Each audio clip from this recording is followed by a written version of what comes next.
Imagine you have millions of global sensors warning you about a cyber attack, but your network still gets breached because someone silently dragged and dropped a folder in Active Directory. Welcome to the deep dive. Yeah, that is a pretty terrifying thought, It right? really is.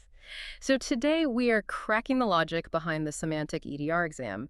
Specifically, we're mastering the foundational concepts for the 250605 exam. Right. And just to give you the lay of the land, the exam basics are, pretty straightforward. It's 90 minutes long. You get 75 multiple choice or multiple answer questions. It is in English, and you need a 70% to pass.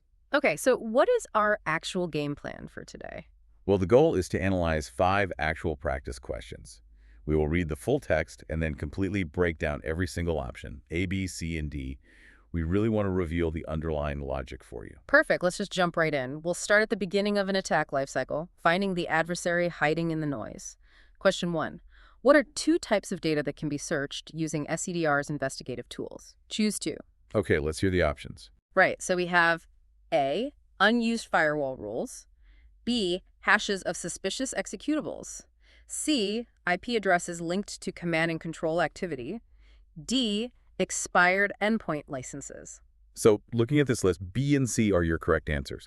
SEDR is built to hunt active threats, right? So it uses file hashes to find malware and malicious IPs to spot active communication. Wait, so A and D are just completely wrong because they feel like HR paperwork to me. Yeah, exactly. They wouldn't look at those. And that is the trap. Unused firewall rules and expired licenses are just administrative management data. They do not indicate an active threat.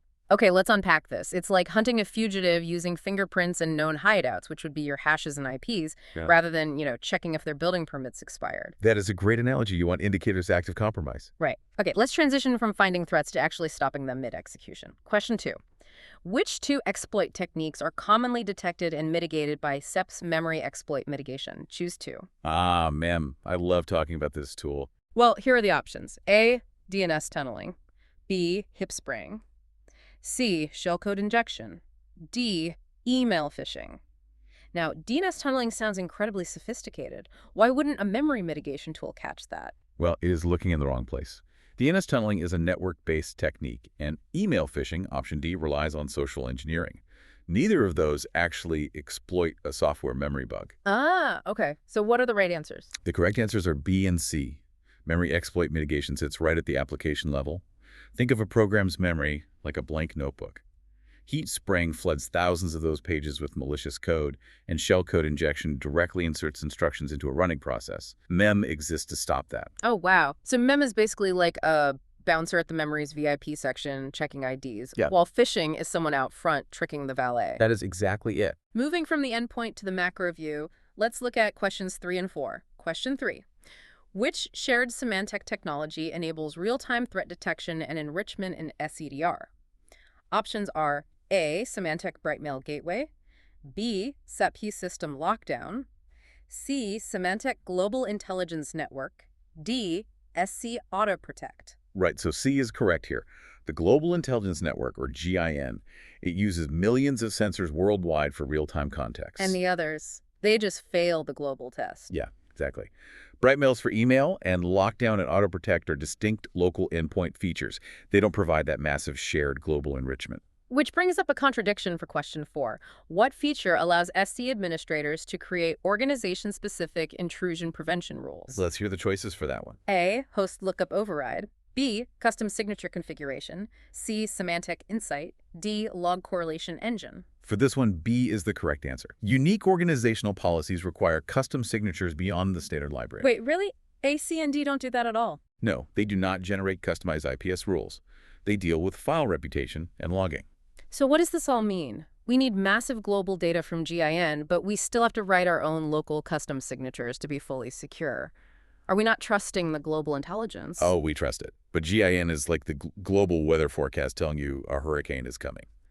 Custom signature configuration is the specific instructions for boarding up your own house's uniquely shaped windows. That makes perfect sense. Okay, managing these local and global defenses requires structural organization. Let's hit question 5. Lay it on me.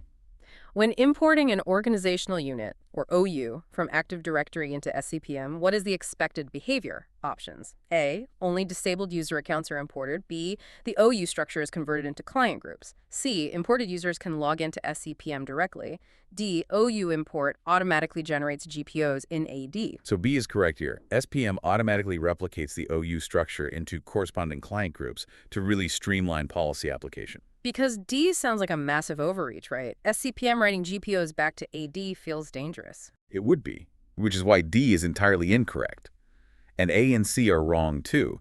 It doesn't filter disabled accounts or grant direct SEPM console access. Got it. So to pass the 250605 exam, remember the attack lifecycle. Track active indicators like hashes, use MEM as your bouncer, leverage GIN for global weather reports, write custom IPS rules for your local windows, and map it all through your AD structure. It is a brilliantly interconnected system.